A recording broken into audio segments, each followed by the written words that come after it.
अप्सराओं परीक्षा ले चुकी थी, वे मौका पड़ने पर अपने पुत्रों को भी उचित दंड देने में नहीं हिचकते थे। पुरुष के बलाबल को देखकर उसके प्रति तीक्ष्ण अथवा मृदु दंड का प्रयोग करते थे। कभी अपने से बड़ा अथवा अपने समान ही कोई शत्रु नहीं मिला। विदेशों में सब लोग उन्हें जानते थे।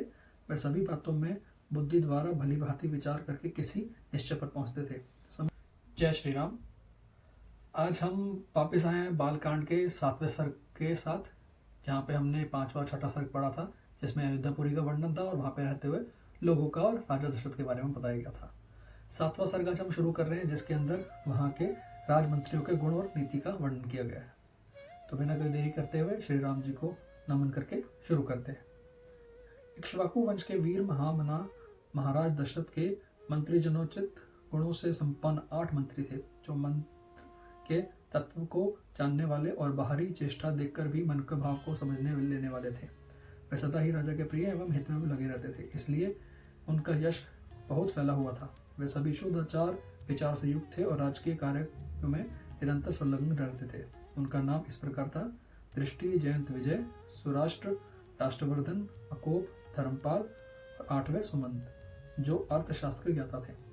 ऋषियों में श्रेष्ठ वशिष्ठ और वामदेव, ये 2 महर्षि राज्य के माननीय पुरोहित थे, जिनके सिवा सुयग्र, जाबाली, कश्यप, गौतम, दीर्घायु मार्कंडे और विप्रवर कात्यायन भी महाराज के मंत्री थे।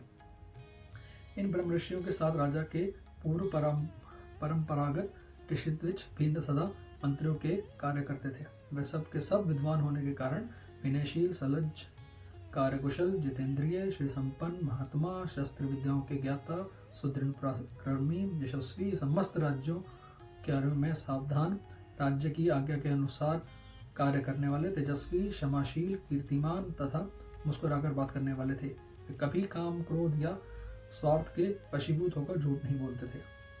अपने या शत्रु के पक्ष में राजाओं की कोई भी बात उनसे छुपी नहीं थी। दूसरे राजा क्या करते हैं, क्या कर चुके हैं, क्या करना चाहते हैं, सभी बातें गुप्तचरों द्वारा उन्हें मालूम रहती थी।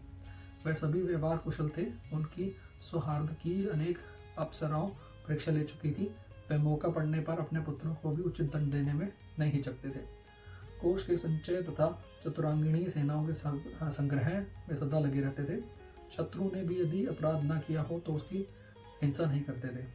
उन सब में सदा शौर्य एवं उत्साह भरा रहता था। वे राजनीति के अनुसार कार्य करते थे तथा उनके राज्य के भीतर रहने वाले सत्पुरुषों की सदा रक्षा करते थे। ब्राह्मण और क्षत्रियों को कष्ट न पहुंचाकर न्यायोचित धन से राजा का खजाना भरते थे। वे अपराधी पुरुष के बलाबल को देखकर उसके प्रति तीक्ष्ण अथवा मृदु दंड का प्रयोग करते थे। उन सबके भाव शुद्ध और विचार एक थे। उनकी जानकारी में अयोध्यापुरी अथवा कौशल राज्य के भीतर कहीं एक भी मनुष्य ऐसा नहीं था जो मिथ्यावादी, दृष्टि और परस्त्री लंपट हो। संपूर्ण राष्ट्र और नगर में पूर्ण शांति छाई रहती थी। उस मंत्रियों के वस्त्र और वेश स्वच्छ एवं सुंदर होते थे। वे उत्तम व्रत का पालन करने वाले थे तथा राजा के हितैषी थे। नीति रूपी नेत्रों से देखते हुए सदा सजग रहते थे। अपने गुणों के कारण वे सभी मंत्री गुरुतुल्य सदरणीय राजा के अनुग्रह पात्र थे। उनके पराक्रमों के कारण उनकी सर्वत्र ख्याति थी। विदेशों में सब लोग उन्हें जानते थे। वे सभी बातों में बुद्धि द्वारा भली भांति विचार करके किसी निश्चय पर पहुंचते थे। समस्त देशों और कालों में वे गुणवान ही सिद्ध होते हैं, गुणहीन नहीं। संधि और विग्रह के उपयोग और अवसर का इन्हें अच्छी तरह ज्ञान था।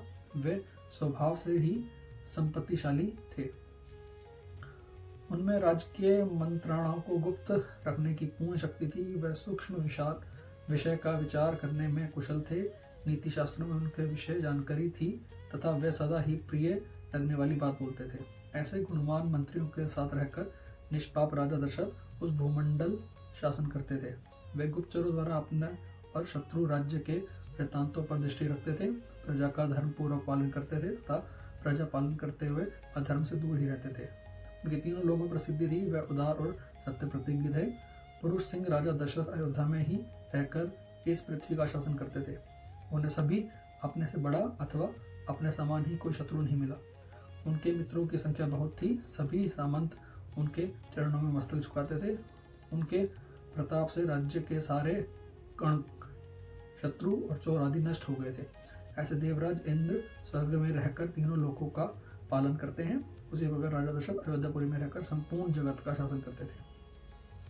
उनके मंत्रणाओं को गुप्त रखना तथा राज्य के हित साधने में संलग्न रहना, वे राजा के प्रति अनुरक्त, कार्यकुशल और शक्तिशाली थे। जैसे सूर्य अपनी तेजोमय किरणों के साथ उदित होकर प्रकाशित होते हैं, उसी प्रकार राजा दशरथ इन तेजस्वी मंत्रियों से घिरे रहते बड़ी शोभा पाते थे। तो ये होता है 7वां सर्ग पूरा बालकांड का। 8वां सर्ग में हम पढ़ेंगे राजा के पुत्र के लिए अश्वमेध यज्ञ करने का प्रस्ताव और मंत्रियों द्वारा ब्राह्मण द्वारा उनका अनुमोदन करना। तो मेरे से कोई त्रुटि हुई हो तो उसके लिए मैं पहले से क्षमा चाहता हूँ आप लोगों से। और अगले हम सर्ग के अंदर पढ़ेंगे अगले दिन। आप लोग जो भी आपको कोई कमी दिख रही हो वो मुझे बताइए ताकि मैं उसे सुधार कर सकूँ। तब तक के लिए जय श्री राम।